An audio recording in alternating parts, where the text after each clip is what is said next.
right, gang, we got new numbers today, so let's go ahead and get into it. I also have a brief announcement. I am going to be out after tomorrow, actually starting tomorrow. I'm going to be driving across half the country with the littler of my two dogs, which he doesn't look very little here, but this one, and I'll be driving out to Colorado to see my fam. So I will miss out on the great Vanguard experience, or the Asgard experience, although I think, just from what I've seen so far, unless the thing costs like $450 or something ridiculous, like if they pull something like they did with the A2, then it's probably not worth it. Otherwise, it's a pretty easy CCU from the Valkyrie, which is what I'll be doing again, unless the thing costs like $400 or $450 or something just ridiculous. Then I'll be like, you know what?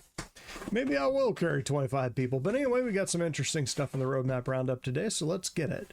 So every 2 weeks, they do have a little bit more here. So be sure to check back every 2 weeks, the latest updates, just the 1.0 column, all that stuff, blah, blah, blah. Note, redacted cards are purposely hiding details to avoid spoiling content for players. As we have now started our test cycle with Evocati, you will learn more as we progress through the development of 4.2 and beyond. And I mention this every time. I really, really, really wish they would chill out with the redacted stuff. Like, it seems like every single feature and every single ship is redacted as a surprise for the players.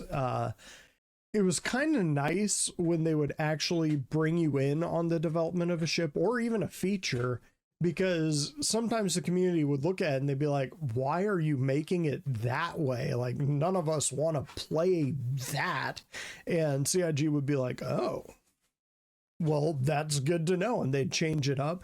Now they just drop something on us, and there'll be things that the community is like, well, this is kind of garbage, but I guess it's what we got. I don't need that though, or they just never play that loop. It just sort of seems like CIG's kind of biting themselves in the ass. You've got all of these players and game testers sitting out here, and granted, no shortage of armchair devs, yourself or myself included, but yeah, use the resource. At least listen to the feedback of the people who are going to be buying the thing.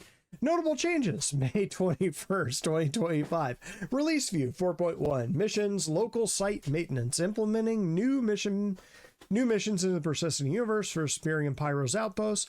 Players will be tasked with going to a location, fixing equipment with fuses, and repairing pipes. RMC repair, which is the stuff that you scrape off of ships, with your multi-tool. This card has been set to release, so we got that one now. I still haven't done that. I really want to. That is... think of that as phase 1 of engineering. Missions, animal population control, enabling animal population control missions. This card has been set to release. I took that mission last night and then I ended up not doing it, so I don't know if it's working or not. Basically, you had to hunt and kill 15 Copion, I guess, anywhere, and you get credit for it. If I remember right, it paid something like 35 or 45K, so not bad. You could nail that one together pretty quick if you know where to look for the things, and they're everywhere. Mission, hunt the players. We talked about that one last time. 4 new hairstyles. The Volt SMG Quartz. I picked one of those up. Kind of cool. Short, low range, but it's an SMG, so it should have a short range. Components balance pass, balancing ship components and shield generators based on their class types. That's released.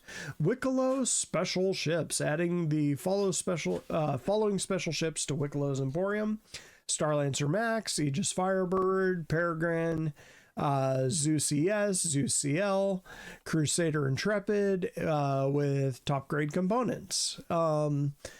I think this with top grade components thing is old, because I remember reading somewhere that they pulled the top grade components so that you would have a reason to go do contested zones or the Hathor mining centers and get them there, as opposed to just doing Wicklow missions. Space combat missions, training, patrol, and ambush. I really want to do those patrol and ambush missions. Have not had a chance to. Looking forward to doing that when I get back from Colorado. New column 4.2.0, new creatures, adding multiple new creatures to the verse. This card's been set to tentative. Probably a pretty good chance. I know that there's at least 3 or 4 that they've been working on, not to mention the adult Valakar and like the ancient one. New hairstyles, adding 4 additional hairstyles, so that's 8 total between the 2 patches. Radiation, I believe we have seen radiation in either Evocati or PTU a little while back. It was kind of cool, but this will be a big concern for Pyro.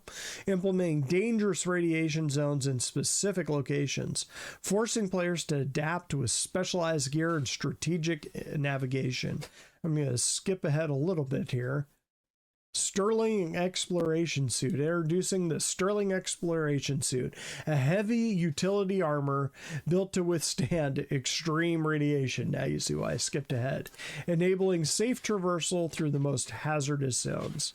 ASD Research Facility, strategically located on Pyro 1, associated science and development facilities that provide essential infrastructure and sandbox gameplay opportunities for planetary operations.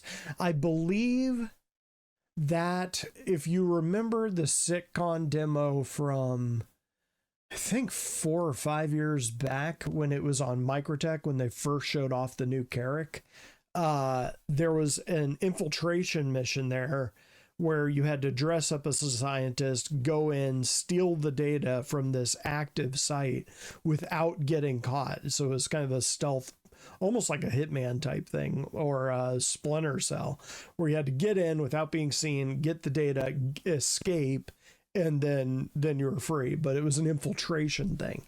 I think that might be what they're setting up here, which long time coming. Looked like a really cool mission, so we'll see.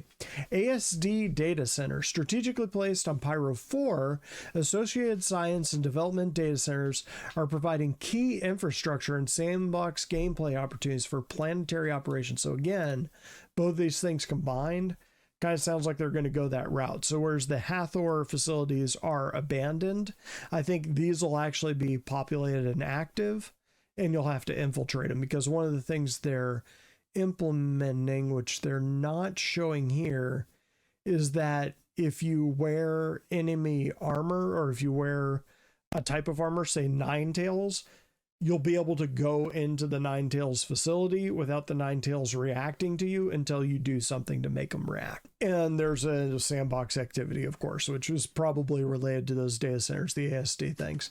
Argo ATLS IKTI. This is starting to get a little ridiculous with the alphabet soup, but adding the Argo Atlas IKT is a versatile new combat vehicle developed for upcoming challenges, ready to prove its value in an upcoming sandbox activity, which I would also assume will probably be Valakar hunting if it's a big military thing.